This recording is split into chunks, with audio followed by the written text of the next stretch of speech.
So Bell Pottinger yesterday issued an apology to South Africans and anyone who had affected. And basically it said in a statement that, that it had been investigating the matters around Oak Bay, its client, and that some of the work that they had that had been done was of deep concern to them, and that they will be releasing a full report on it. Many South Africans see this as a spin doctor spinning themselves out of a problem. And we're joined by Solly Moeng, who is a brand reputation expert. The big question is, can South Africa actually repair the damage that has been caused by this PR agency with reference to the type of race kind of heat that's been caused around it? I think we can repair it. It's going to take some time. It's going to take leadership, which we don't have currently, but it's also going to take a full disclosure of what really happened. Until we know who briefed the agency, what was the wording of the brief, what were they expected to achieve, what were they paid for. We also need to know who the touch points were, because we know that they scripted the Umkhonto Wesizwe Veterans Guys, the Youth League, perhaps the ANC Youth League, the Women's League, and other agencies, or maybe even now the BLF. So we need to know who are the people that benefited from this account. What was it that was expected to them? What was briefed into them? What brief was agreed upon exactly in writing? Once we know, we see that, then we can start making sense of the whole thing, because we don't know. We can't, on the basis of this very superfluous apology, move on. We can't. But it has come a long way from when it first decided to cut ties with Oak Bay. Well, it has, but it hasn't really. They're not telling us the whole truth.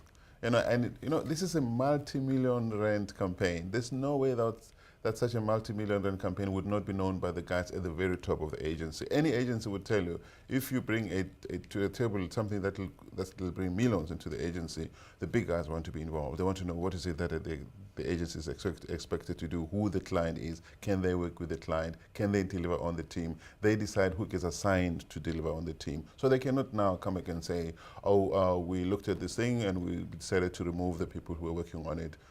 They have to come up and tell us the truth. They have to tell us where it started, how it started. All those details will help us determine whether or not we know the whole truth. So we've got statements from Save South Africa, from the Democratic Alliance, both saying exactly that, full disclosure. We want full disclosure. The DA is pursuing the matter with a UK entity. What next? What can we expect coming out of this? Well, until we know what questions to ask. We have South Africa experts in PR, communications, reputation management, so they're not going to fool us. And they need to apologize to the people of South Africa. What we expect to see coming out of here is, first of all, the truth, and secondly, how are they going to help us repair all of that?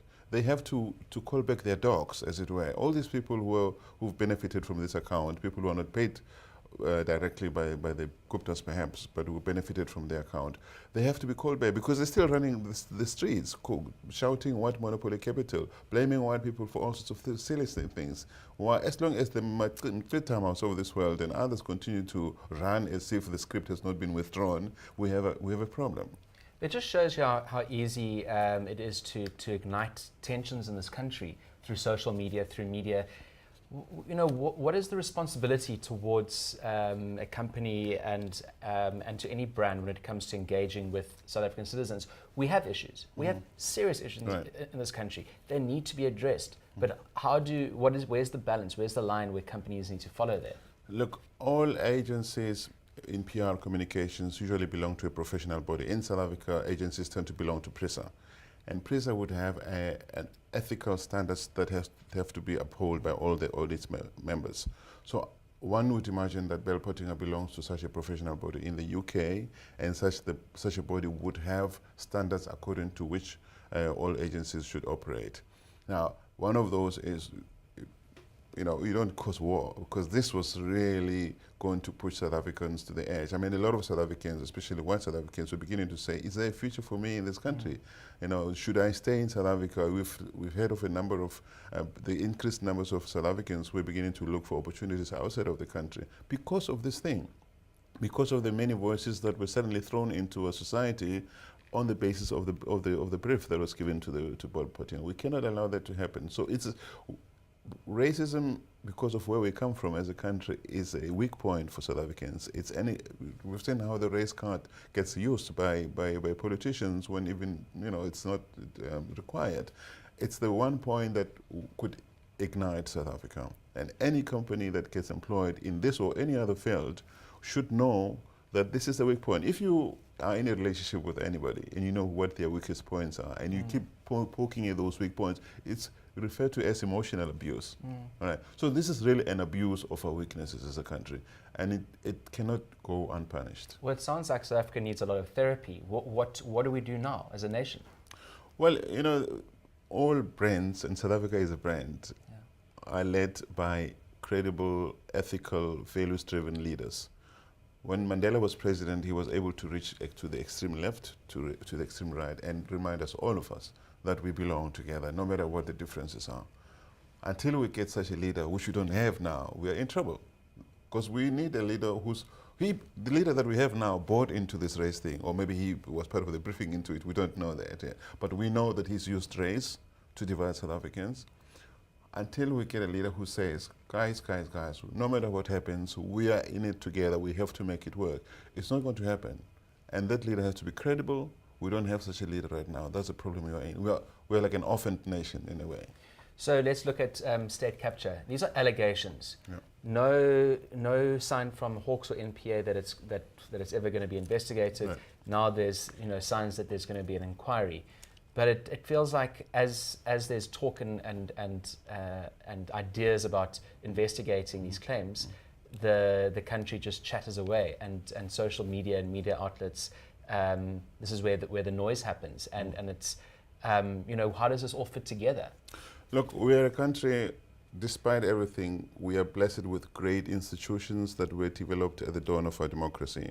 We have independent media, independent journalists who have done amazing work investigating a lot of this stuff. We also have institutions of democracy. We have the NPA, we have the Office of the Public Protector, we have the Hawks. Those are also supposed to play their parts. Each one has a role to play. So those institutions have to take the information that's been thrown into the public, because the media can only throw stuff into the public and say, wow, this is what's happening out there. They don't have the authority to lay charges and take it through to the legal process. Now, as long as the NPA, the Hawks, the Public Protector refuse to play the role assigned to them by the Constitution, we're in trouble. So the president has to stand up at the top of it all and say, enough is enough. And he cannot be the one who appoints the head of whatever investigation happens, because he's at the center of it all. I mean, people come and tell us that he's the president, therefore, but this is an extraordinary situation. Extraordinary situations call for extraordinary measures. This president cannot be the right person to decide either South Africa comes out of the ICC, or either these things are going to be investigated. Who decides who the terms of reference for the investigation of state capture? So we need NPA to be freed from capture. We need the Hawks to be freed from capture.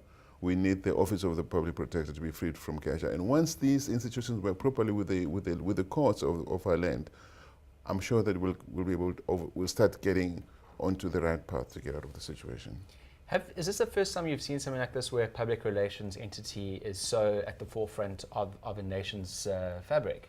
It is. I've tried to think of other examples like this, but this is the first time.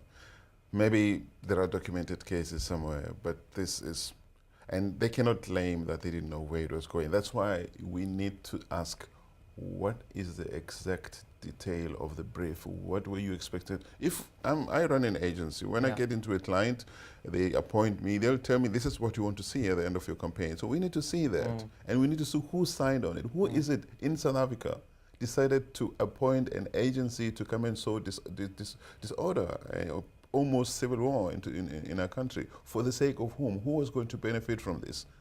But I think South Africans, I don't know if they know so much about Bell Pottinger, but it's been around for a while. It helped FW de Klerk, didn't it? Apparently it did, yeah. Well, look, the timing also of all of these things matter, right? And we don't know what kind of, I'm sure they have 10, 20, 15 other clients. and I'm sure that amongst the 10, 15, 20 clients they've done some really amazing work that achieved their aims. But it doesn't mean that because they did good work elsewhere, whatever the briefs might have been, therefore they can be forgiven. They cannot be forgiven for having accepted. This is greed, really. I mean, if you look at the kind of money that was paid to them, and the trouble we are in as a society, this harmony that resulted out of their participation in a space, it's unforgivable. Yeah. Well, that's all we've got time for today. Thank you very much for joining us. Thank you, Sally. Okay, pleasure.